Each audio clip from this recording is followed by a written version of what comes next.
First Blood was published in 1972, and this is its 45th anniversary. And I like to emphasize that because that's an eternity in the writing business. If you go through the list of your favorite authors or not favorite, and you go back and you'll see that many of them have maybe a 15-year career. A few years ago, the romance writers, which is romance is in various genres. There's all kinds of mix, like romantic suspense, and they gave me they said they were going to give me a Thriller Pioneer Award. And they said, yes, it's for all those people like in the 1990s that paved the way. And I said, well, in that case, I think I need a pre-Pioneer Award. So I emphasize that because I have been writing a very long time, and I've seen many changes. And I'm here to start with to give you a cautionary note that 2-3 years ago I stood up here and I said there has not been a better time for writers. I cannot say that now. There are, last year, 800,000 self-published ebooks. That was in 1 year alone. And we all, of course, have the freedom to publish ebooks. But the gold rush in 2009, when there were maybe 100, changed rapidly. And I've not seen that amount of competition in my lifetime. Add to that there are 500 scripted television series. If you put together network, cable, and streaming, Amazon, Netflix, Hulu, there are almost 500 original series. I'm not talking about reruns. Recently, Entertainment Weekly did a television issue, and there were dozens of them per page in which they were, the magazine was talking about the new arrivals. And this has happened rather quickly. Back about 5 years ago, Netflix had the idea to do an original series called House of Cards, and they were going to hire movie stars such as Kevin Spacey and Robin Wright. What were they thinking? Everybody said. And then more than that, they were going to release them all the same day, every episode in the series. This was considered insanity, and oh, poor Netflix. And the success of that series spawned what we are now dealing with. Sundance is making its own limited series. It's not the most popular network cable series or channel. They think it's successful if they can get 500,000 people to watch one of the episodes they broadcast. By comparison, back in 1989, I had a novel, The Brotherhood of the Rose, that was the only miniseries to air after a Super Bowl with Robert Mitchum. We had 33 million people watch it. So what you're seeing is dilution across the board. And you yourselves know in your private life, how much do you read? How much do you watch TV? When you are at social events, does somebody say, hey, man, I'm reading this really great book? Or did they say, have you seen Stranger Things 2?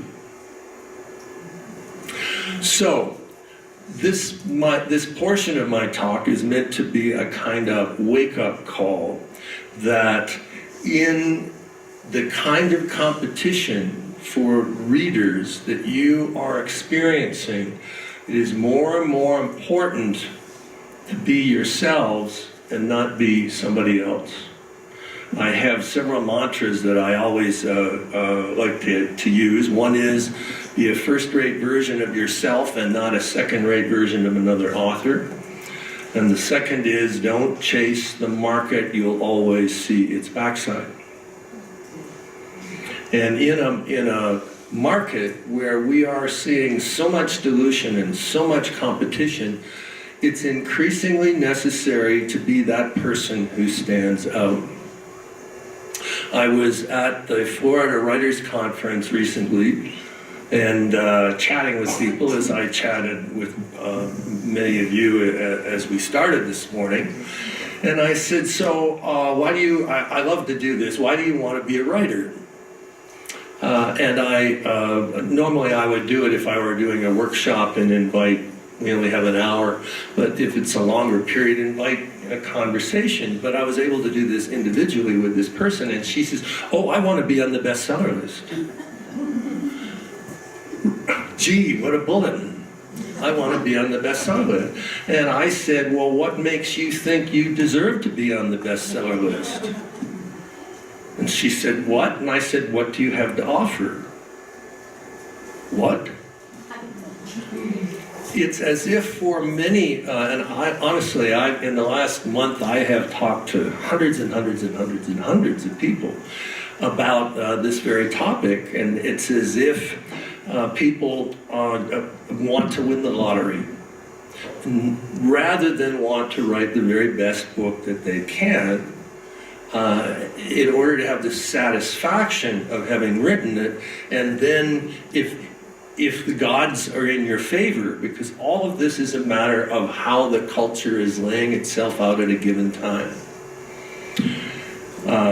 Personal story I've been writing Victorian mystery thrillers recently. My granddaughter Natalie died.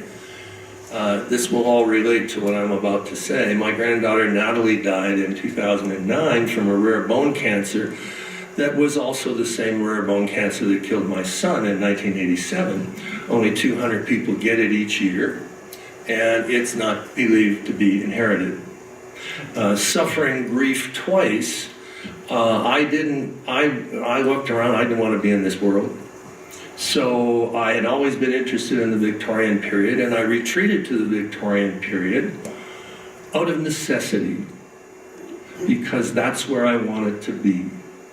And I found a character, a real-life person back then, his name was Thomas de Quincey, who had been the first person to write about drug addiction in a very famous book at the time, Confessions of an English Opium Eater. And because of his opium, he had begun thinking about how the human mind worked. It had forced him to be introspective. And here's a quote, I love it.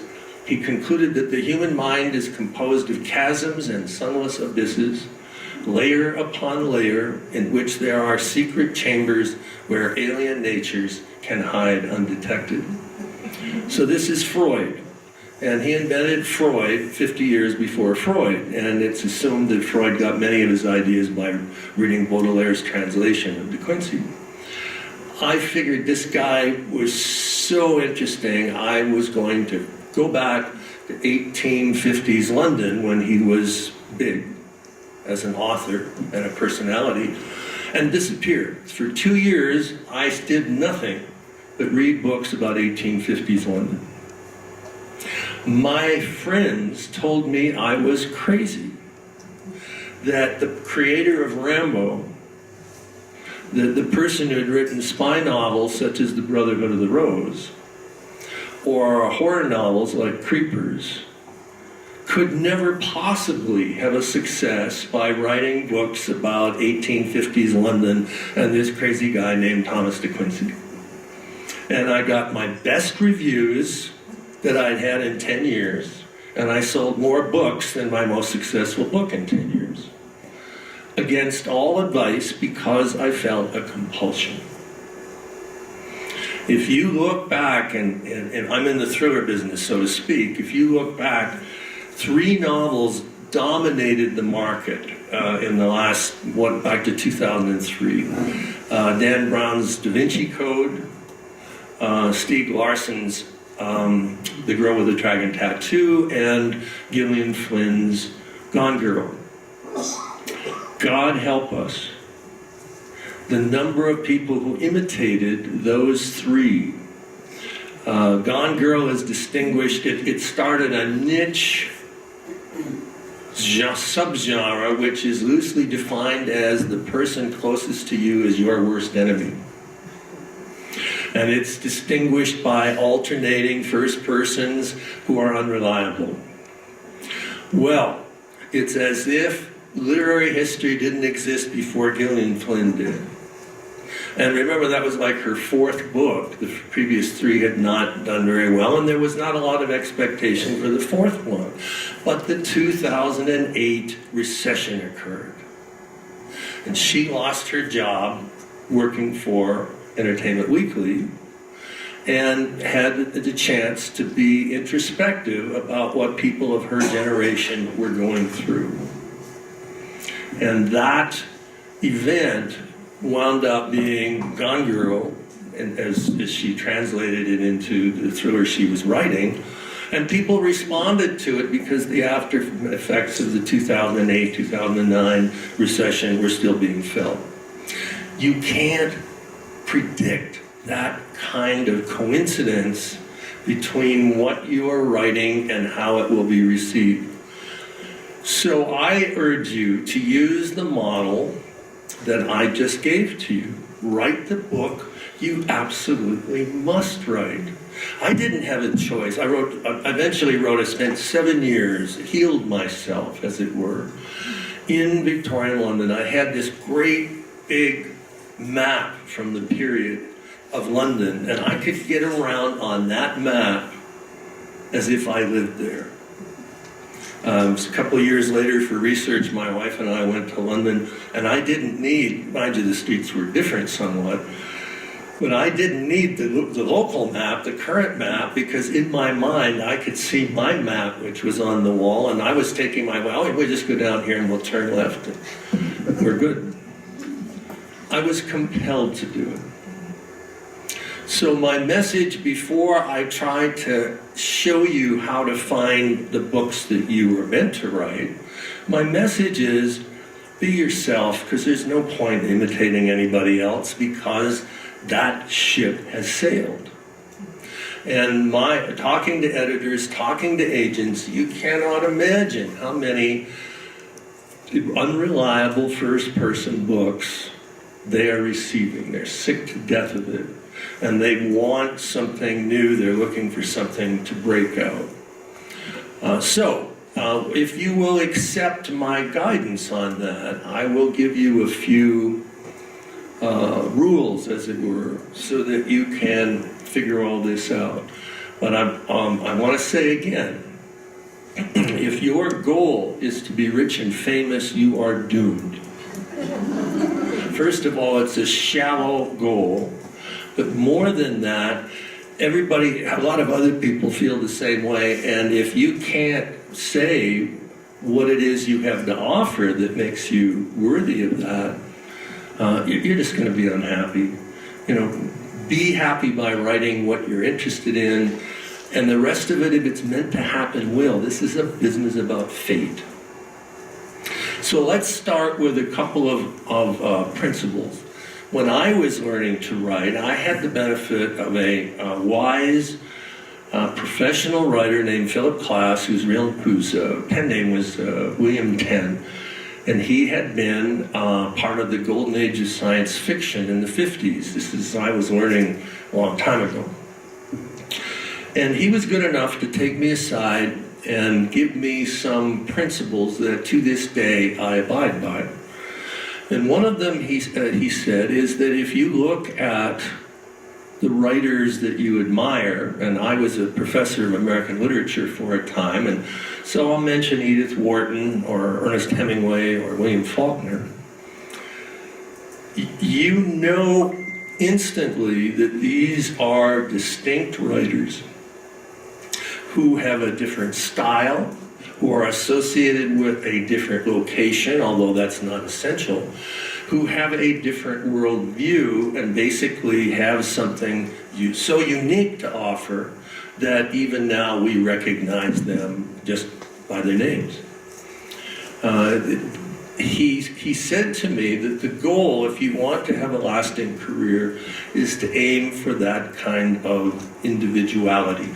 So how do we achieve this individuality, he asked, and the answer was to recognize that every person has a dominant emotion. Most of the time, we hide that dominant emotion from us. Some people are hateful Some people are jealous. Some people are ambitious. Some people are compassionate. He looked at me and said, your dominant emotion is fear. And indeed that was the case, because my upbringing had been terrible. My father died in combat. My mother wasn't able to raise me and hold a job. So one day she asked me if I wanted to ride in a car, which I'd never been in. We couldn't afford one. She had a friend who had a car. Got in the car, drove through the country. First time I saw cows, I was 3 years old. First time I saw meadows, and streams, and forests. Came to this big building in the middle of nowhere, all these kids running around with nuns.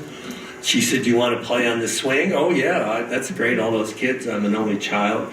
Off I went, got on the swing, and there's the nuns pushing me. My mother got in the car, drove away, and I was in an orphanage. And I was there for a year, tried to escape a couple of times, this little 3-year-old toddling down my mother remarried someone who was supposed to be a substitute father, but who disliked children. And they fought all the time. There was physical violence. She once broke his ribs with her elbow. I slept under the bed for fear. And that insecurity stayed with me for a lot of my life. So he was telling the truth, and it was interesting that he could tell right away what made me cook.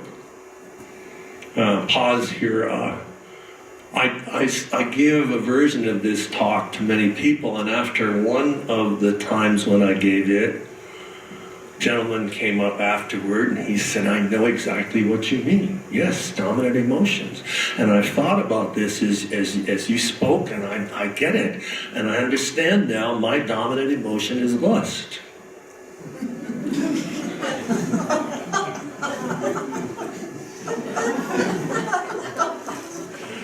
And I cheered. Right.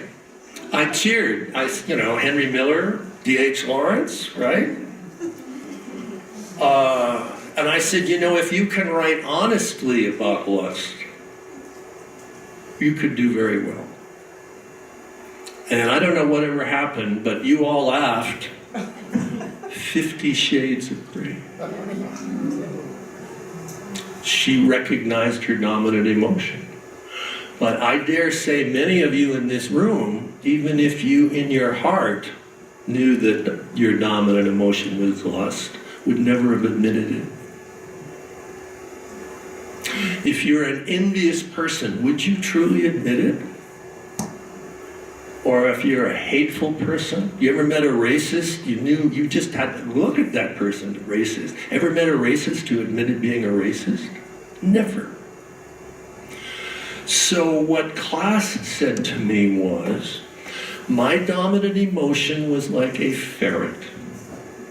Ferrets, ever seen ferrets? A few? Only a few? Yeah, okay. A slinky toy with fur.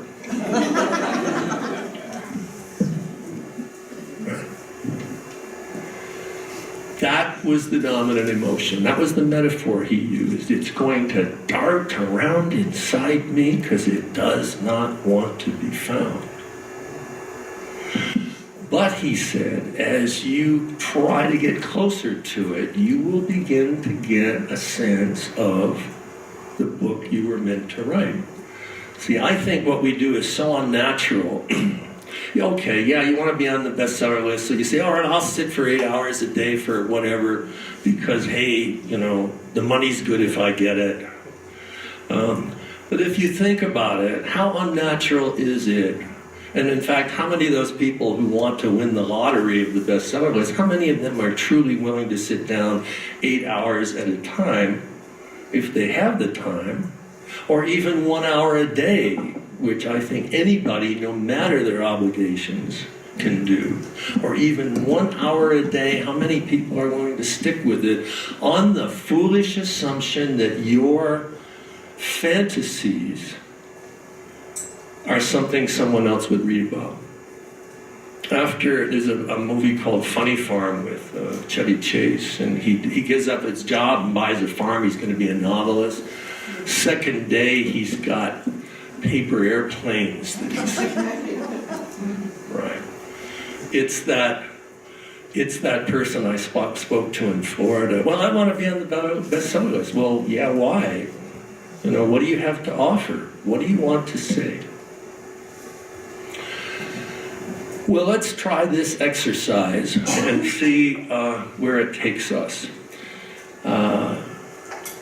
We live in a culture where daydreams are condemned. But it's my opinion that daydreams are where all the good stuff comes from. How many, we've all, I don't, maybe not. When I was growing up, God help me, I remember being in grade school. I was looking out the window, and the teacher said, "Now there you are, daydreaming again. And look at how there are 30 of us in the room. You just wasted 30 minutes of our time, a minute each, while you're looking out the window." I think much of my life would have been better if she'd let me look out the window more. Now, daydreams come in two forms. They come in the pleasant form, and I should back up and say you can't create a daydream, right? Nobody ever sat down and said, "I'm going to have a daydream." And even as I have been speaking for only 20 minutes, every one of you has had at least one daydream, right? What am I going to do later today? What's tonight? My buddy, did I remember to, no matter how brilliant I am as a public speaker, you still had these damn daydreams. They are inevitable. They are a bubbling up from your subconscious. And if we might want to make a joke about them, they are a message from Garcia. So they come in two forms. The pleasant kind. So, you're going to have a good time tonight at a dinner party, or maybe you're planning a trip tomorrow to see a person you really enjoy, or maybe you're thinking about a movie you'd rather be watching than listening to me, etc. And most of us would agree on the pleasure that was involved, even if I don't ski anymore for fear of broken bones. I can really get with somebody who describes to me what a joy it is to ski. It is the unpleasant daydream that I am interested in. The one in which you are so shocked by it that you wonder where it came from. And that's where the gold is. That's your dominant emotion. That's what you ought to be exploring. All my books came from my daydreams. I trained myself, in fact, to be aware of when daydreams are occurring and to let them play out as I watch them, curious how they're going to end and, again, where they came from. Sometimes I'm able to use scenes from my daydreams as actual pieces in a book. But more often than not, it's the shock of having had that daydream in that particular way that makes me start asking myself why I had the daydream. And remember, daydreams are narratives. Basically, they're failed short stories. If you can become aware of your daydreams, and I'm going to give you an exercise that helps you do that, you are on the way to becoming a one-of-a-kind novelist. Each of you is 100% yourself. There has never been and never will be another human being like you. You are completely distinct. The forces that brought you together to make you what you are are not replicable. So if you recognize yourselves as being one of a kind, you know you have the capability of writing a one-of-a-kind book. But you have to deal with the fact that you are yourself and not that you want to be somebody else. So I have an exercise that I call writing a letter to myself. And I do it before I start every project. I write it. Kind of a funny story. No one remembers Harold Robbins anymore. Anybody remember Harold Robbins? A few. You're my age, right? Yeah. Harold Robbins was an amazing man. He told all these lies about himself, about how he'd been a sugar plantation owner in South America, and how he cornered the market on sugar, and how he owned all these ships and all that. This is before the internet. All guff.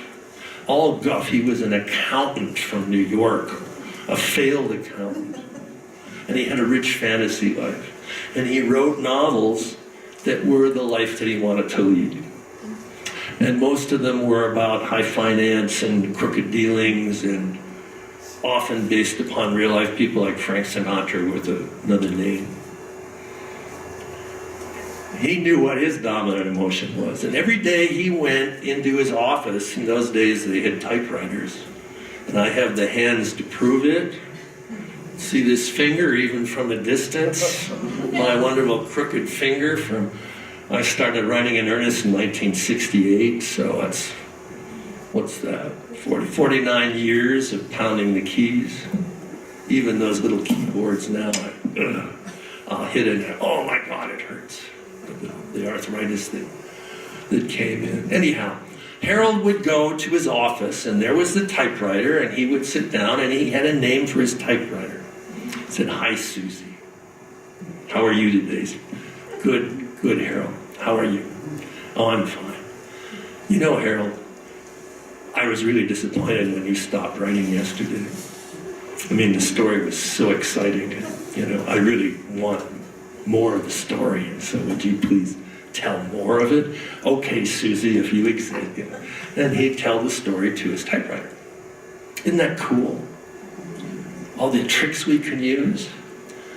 I call it serving the story. Whenever I sit down, when I get there, I work in the mornings and afternoons. Some people are night people. I sit down, and what I say is, how can I serve you? What can I do to make you better? So the start of that is this letter. How are you this morning, David? Oh, I'm fine, and how are you? And I'm writing this. And I like to tell the story about back in the 1990s. That's when I was a pioneer before I was the pre-pioneer. Back in the 1990s, I happened across a copy of Architectural Digest about movie stars' homes. I have no idea how I got my hands on this magazine. And flipping through, I found a house that had been designed by Frank Lloyd Wright's.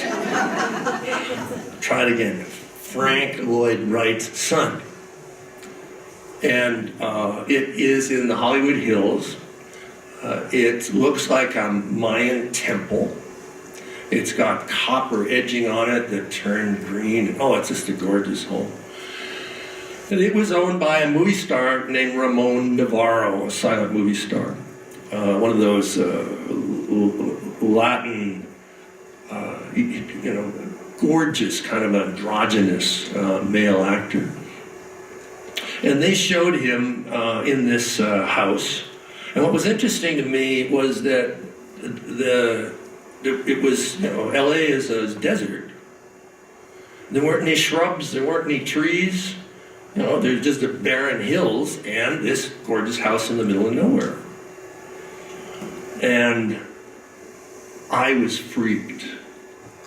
I realized there was something going on here, and I came back. Somehow I had this copy that I do not remember how. I would go back and I'd look at those photos, and I was stunned. I kept looking and looking.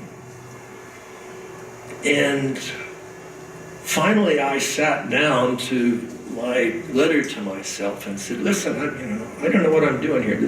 These photographs are really, and in a process, the letter can be a little bit like self-psychoanalysis, in which you keep asking yourself, why are you interested in this subject?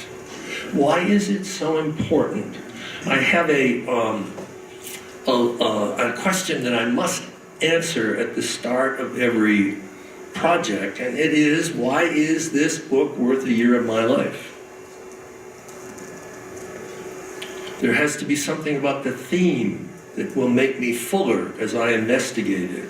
There has to be something about the research that will make me fuller as I conduct it, and something about the way the novel is written that will be sufficiently different for me that it will hold my attention.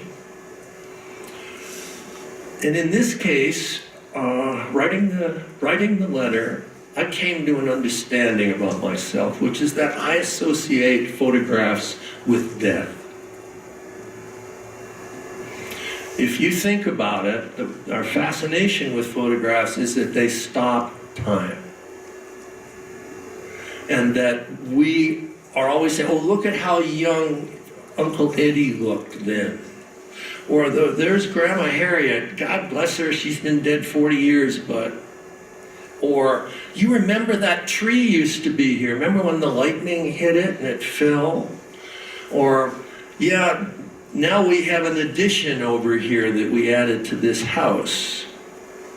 It's all about the passage of time compared to the way it was frozen back then. I get chills when I look at photographs.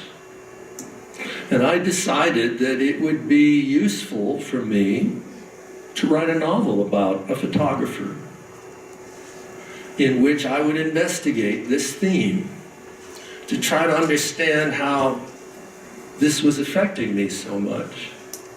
And in addition, I was going to have the fun of hanging around for photographers for a while and taking a course in photography and reading books about photographers. And there's, in Santa Fe, there's a gallery, the Andrew Smith Gallery. It's not as big as it used to be. They moved off one of the main streets. And I went in and introduced myself and said, I'm writing a book about photography and photographs. And can you tell me why that photograph is worth $80,000? And, when you're a novelist, published or not, you don't have to give your credentials. Just say, hey, I'm a novelist. And, I'd like to get I'm sure you've read books about what you do, and it's all fake. I'd like to get it right. I'd like to get it accurate. So if you don't mind, I'd like to talk to you for a bit. They love it. They love to talk to you. And so the people at Andrew Smith's Gallery took me around. They gave me a crash course in the great classic photos they had on the wall. And then they gave me permission. For several Saturdays I went down there, and they knew I wasn't a customer, although they did manage to convince me to buy a photograph, not for $80,000, but and I would overhear them talking to their clients. They knew I was listening to what they were saying to the other people in the gallery. Oh, what an education I had. Well, how much I learned, and then in turn was able to, my ambition was to introduce my readers to this world. And then, as I said, something about the way a book is written. In those days, pre-digital, we often talked about something called a double exposure, where because you didn't move the camera from the film forward, you took two exposures and you would have two images on top of one another. Often they could be interesting. So I decided to call the book Double Image, and I decided that the plot would have an overlay, that there would actually be two plots on top of one another. And as one plot moved forward, the second one underneath would become exposed. And this was the sort of thing that I was working out in my letter to myself, which never would have been written if I hadn't acknowledged the eerie interest I had in the photographs in Architectural Digest. I might add that I knew that area where the house is, and it's like overgrown with trees and bushes. I mean, it's unrecognizable. And in fact, at one moment in the story, my photographer, who is experiencing the same emotions that I am, my photographer gets the same. He finds photographs of this type. He finds the camera that the photographer used, an old view camera, and he then seeks out the place exactly where the photographer took the first photo and then takes another one. So if you put them together, they are a double exposure. What fun. None of it would have happened if I hadn't paid attention to my interest in those photos. So another piece of advice for you in finding what you were meant to write and not what you think you're supposed to write in order to have a bestseller, another exercise is to acknowledge that the difference between a professional writer and an amateur is that nothing sneaks past a professional author. Every conversation, driving down from Santa Fe, there were half a dozen things that I said, oh, that's interesting, wonder about that. Storing them away. If something interests you, an amateur will often say, oh, well, that's interesting, and that's all she wrote. On to the next. How am I going to do Gone Girl in a way nobody will write? Every time you are interested in something, pay attention to it. Ask yourself, why does this interest me? Now, a lot of the time, it won't take you anywhere. But some of the time, it will take you somewhere. And where it can take you is to write a book that you are obsessed about because it involves your ferret, your dominant emotion, and is a method of self-expression that only you can accomplish. I mean, it ain't hard, folks. It just requires that self-awareness. Years ago, there was a man named Mason Williams, he's still alive. Mason was a singer-songwriter, television comedy writer. He worked for the Smothers Brothers and Glenn Campbell. You and I share a lot of interests. And he's particularly known for writing a guitar piece called Classical Gas. He wrote several books which were sort of collections of little wise sayings that he'd come up with. And in one of them there was a little dialogue. It was the he said, she said kind of thing. And it's what's that guy got that I don't got? She, awareness. He, awareness. What's that? Awareness. I go to movies and I'm aware of every plot twist. I cannot watch a movie and escape into it. I read novels, I cannot read a novel and escape into it. I am too aware of how it's being done. And people who are not in my line of work say, oh, that must be boring. And I say, no, you're the one who's boring. Or not boring, but you're the one who's having less fun because you're being controlled. And I know how I'm being controlled.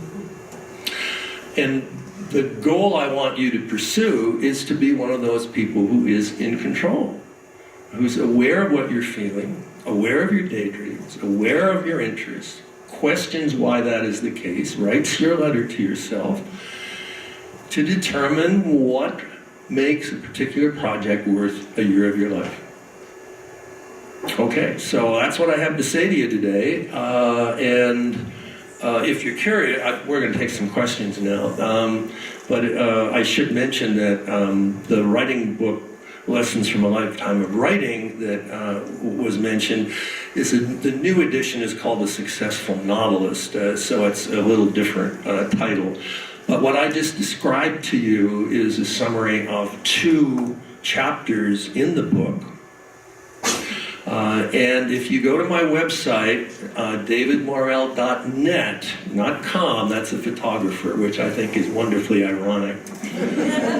davidmorrell.net, think network of readers or what have you, and you go to the writing page, there are several free downloadable essays. One of which is the first chapter of my writing book and talks about this dominant emotion and other things that I just mentioned, and daydreams. It's free, but of course there's many other things in the book itself. Also, there's a downloadable essay about 5 rules for writing thrillers. There's another essay, 4 further rules, and there's an essay that I think is valuable no matter what you're writing, rules for choosing names in your books. And what you do, I don't care what names you pick, but these are the way, this is the principle. You get yourself a sheet of paper, line down the middle, first name, last name, and as you're choosing names, you write them down. And no name can begin with the same letter that any other name begins with. No name can end with the same letter that any other name ends with. Similarly, you must make sure that you don't have only names with 1 syllable or 2 syllables over here. I caught myself in this the other day. I'm writing a book, and I don't know how I missed it. I had a guy named Tom. A few pages later, I got a guy named Sam. Will not do. No, it won't. Because the last thing you want is somebody to read your book and say, wait a minute, who's this person? You know, I said this to somebody and she said, oh my God, I just got a letter from my editor with the same thing. I got a character named Leo and Liam. Hadn't noticed. So break it up, multi-syllables, 1 syllables, 2 syllables, 3 syllables, and no name begins or ends with the same letter. And if you can get away with it, no name should begin with the letter S. Why? Anybody answer me? Yes? Because if you're successful, it's going to be an audio book. Look out, Susan said. The poor reader's going to go nuts. So never use the word Susan. That's one of mine. No Susan. It's a nice name. Any Susans here? No. Nice name, but drives the poor narrators crazy. And I said this to somebody. I said my website, davidmorrell.net, the writing page. So all right, about 3 hours later, the guy comes up to me and says, there's no downloadable essays there. There aren't? He says, no. I said, well, let's go look. It says writing page, right? And I said, what does this say? He says, oh, I didn't read that part. And it's not. It's like 5 lines.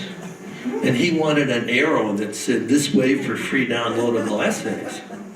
But anyway, you can get it. So, questions? God, you're all stunned, or it's early in the morning. Yes, sir. So you say you're paying attention and ask the question, why does this interest you? Yes.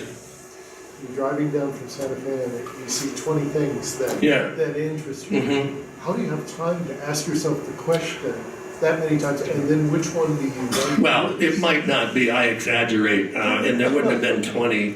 I made that too many times, that trip. But whatever. Well, I mean, some of it,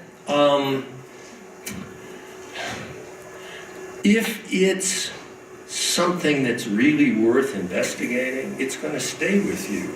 What you want is to have that, can I use this? Something interests me, I say, can I use this? Can I put this in a book? Often I can. And sometimes it's small. So I'm talking about names. Somebody will give me a name. I say, oh, goddamn, that's a good name. I gotta use that. You know, whereas other people would hear it and they say, that's a nice name, and it's gone. So it's the awareness I'm talking about. It's the alertness. It's if something interests you, most people would say that's interesting and that's the end. But as a novelist, your job would be to ask yourself why it interests you, and try to move on from there to determine what there is in you that finds it interesting. And it's usually 2 or 3 levels down that the secret, I mean, you see how I went through the photography thing. It took me a long time to realize that I associated photographs with death. And that's, you know, that's not a common thought, and it's not something that some people would want to admit because they don't want to think about death. And the dominant emotion some people have is often one that they would never admit to anybody else. Other questions? Oh, I'm disappointed. Yes, sir. Well, using your example of driving down here and seeing... This is a popular example. Of interest. Yes. The human mind can only keep about 7 thoughts. Okay, sure. Yeah. When do you take that down and put it down so you 2 weeks from now, when you start to reflect on these, right, that you know what you found interesting? Well, I'm interested in obsession. The idea of spending a year writing a book requires an obsession and a commitment which is unnatural. It is. And unless you're serving the story and your interest in making the story as good as it can be, rather than, I can't wait to get it to my agent and be on the bestseller list,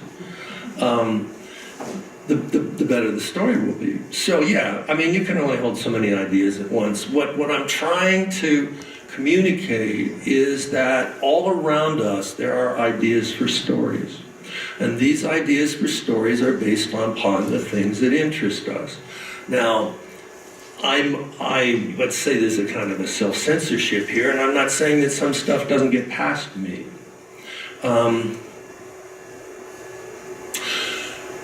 Recently, in Santa Fe, in late June, I was walking to my office.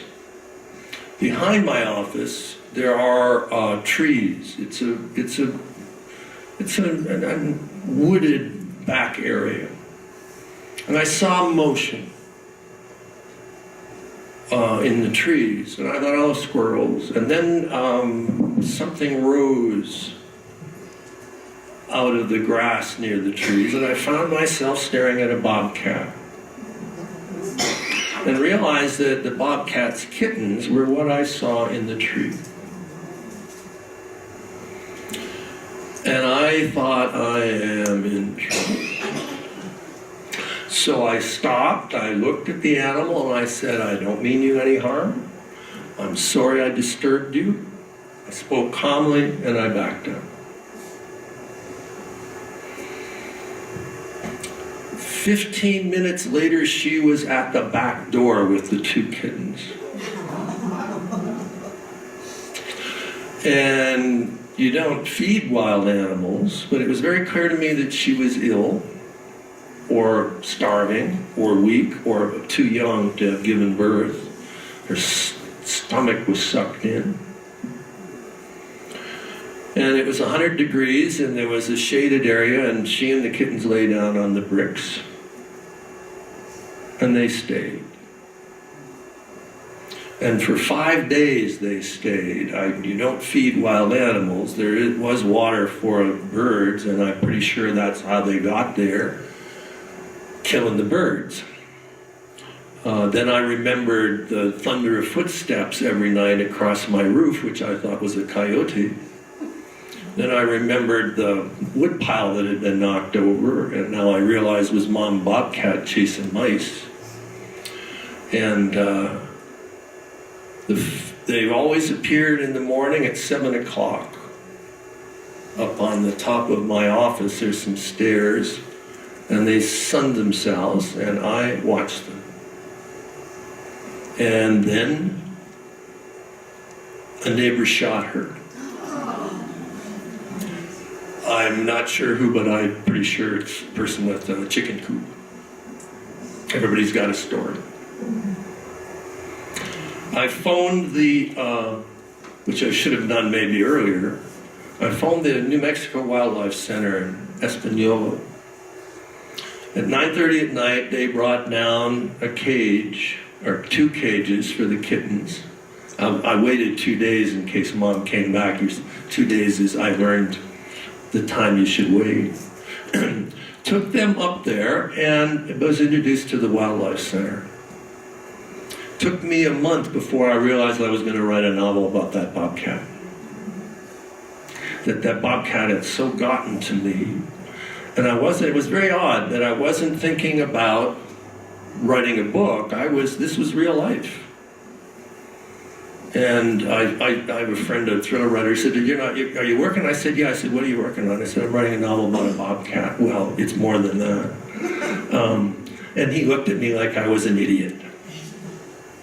But of course, I'm on my voyage to the equivalent of the Victorian world. Only now it's the Wildlife Center. And I've made friends up there so much that they are allowing me to be in places they don't show people. I spent a day in the intensive care unit where they do surgery. They have x-ray machines, etc. I saw animals euthanized. And I'm working on a book that tries to communicate the look that mother gave me when it showed up at my back door with those 2 kittens. So that's what I'm talking about. And the example I gave of driving down here perhaps would have been in a better context if I had said I might have had 2 or 3 daydreams while I drove down here. And some people would ignore the daydreams and say, oh, gee, I might have had an accident. Or some people would say, oh, that's kind of interesting. Wonder where that came from, and just save it, And if you find that you're having similar daydreams a lot, it's a sign. So there was a question here. Was it you? I was just curious if you think you'd ever write a book about somebody writing that letter to herself. Well, I did write in my novel, I did. In my writing book, I did. In the 1800s and the 1700s, there were all kinds of books in the first person about people writing a novel about what was happening to them. I don't know. It's not something that, if it appeals to you, think about it, right? If that thought occurred to you, gee, that's a different way to write a novel. Give it some thought as to how it might work. Yes? So you talk about writing about daydreams. But of course, not the daydreams. It's what's in there and how you translate them. Yeah. Well, do you also use real dreams to write from real dreams? Well, yeah, I use the daydreams because they're easier to remember. I've only twice written anything that came out of a dream, an actual night dream, because most of the time, I wake up and I say, oh, I gotta. But I never have the strength to get over there and write down before I fall asleep. And most of the time when I wake up, I can't remember what it was. And it's usually, and when I do try to reconstruct it, it's usually filtered in such a way that it's no longer authentic. Happened to me twice where I did have a dream that was so vivid that when I woke up, I immediately started to write, and I got a good story out of it. My first published story, one that appeared in Ellery Queen's Mystery Magazine, which I'm happy to be a Ellery Queen first.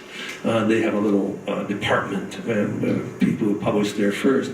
So it's the same thing. It's just that it's harder to recollect. Why am I having that kind of dream? There's a question way back there. Yes. As you healed, so to speak, from the tragedies you experienced in your family and went into your Victorian 1800 world, Mm-hmm. I think of Anne Rice. Yes. And how you went to... Yeah. Well, no, I mean, if you want to, but because I have the microphone, it might be easier. What she's referring to is Anne Rice, was it her daughter? Her daughter, I think it was leukemia. Yeah. Anne Rice had a daughter who died from leukemia. She was broken down by it, as you would expect. An Interview with a Vampire came out of her grief as she thought about eternal life. Do you want to... Well, they created the character of the image of her daughter that no will really change. Yes, and she put her Blood disease, therefore a vampire. Yeah, cool. See, yeah, the child dies from a blood disease, and she's writing a novel about a vampire. Why? The Brotherhood of the Rose is about two boys raised in an orphanage who are befriended by an outsider, a man who comes and says, I can't be your father, I can't adopt you, but I can visit you on the weekends, and let's go to baseball games. Are you interested in martial arts? He works for the CIA, and he's been going around getting his own private team. Now, I'll say again, I was in an orphanage when I was 3, and I had an evil stepfather. So in some ways you could say that my fiction, I once said that if you read my fiction in order, you would see that it was the autobiography of my soul, using my dominant emotions as they change. That's a really, really good explanation. And I'll just finish with, in the De Quincey books, De Quincey had a daughter who was 21, her name was Emily, and she was kind of a caretaker for him. He was 69 and a doper. Brilliant doper. I chose, whenever Emily was on stage, to have her in the first person. My theory being that I had to, if we loved Emily and she loved her father, therefore we will love her father. And I was on it a year later after the book was published. I was with Barbara Peters at Poison Pen Bookstore, and she was interviewing me at a book signing, and she said, and of course you know that Emily is your granddaughter. That basically you took the dead child, and that's why you wanted to write this book. You know, I have to be on stage to be with a bookseller who is a psychoanalyst to figure this all out. So, I guess that's it. We have 1 hour, and I guess we're going to have a little break, and then I can teach you how to write. As these wonderful speakers coming up, learning how to write is a challenge, but it's much more easily accomplished than it is to know what to write about. And if you can find what you're writing about, in some ways the rest of it is easy, because all you have to do is serve the story. What does the story need in order to create the effects that it needs in order to be what we want it to be? So I thank you, and good luck with the rest of the day.